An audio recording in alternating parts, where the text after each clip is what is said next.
Two scary stories about the lady with no legs. Written by Kodi Hetrick.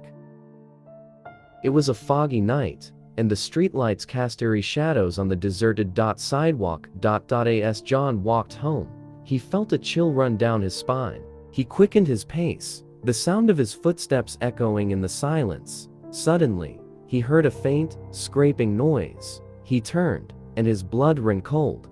There, in the middle of the street, was a girl with no legs, dragging herself across the pavement.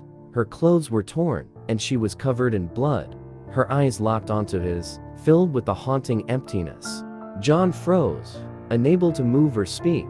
The girl reached out a bloodied hand, her fingers clawing at the ground. With every pull, the scraping sound grew louder, more desperate.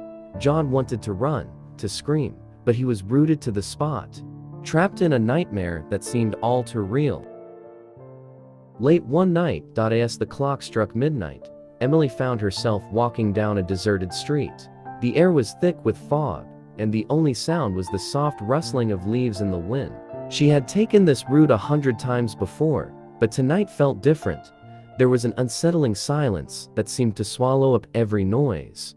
As she turned the corner, she noticed a figure at the far end of the street. It was a girl, crawling slowly, her movements labored and painful.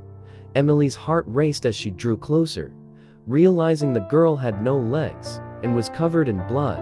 Her clothes were torn, and her face was pale, eyes wide with fear and desperation. Emily wanted to help, but her feet felt like they were glued to the ground.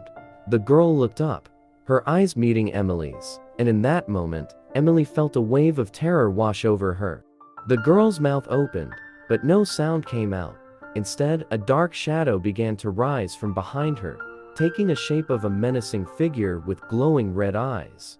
Before Emily could react, the shadow lunged at her, its icy grip wrapping around her throat. She struggled to breathe, her vision blurring as the world around her began to fade. The last thing she saw was the girl, now standing on phantom legs, her face twisted in a sinister smile. The street swallowed them both, leaving nothing but the echo of Emily's final scream.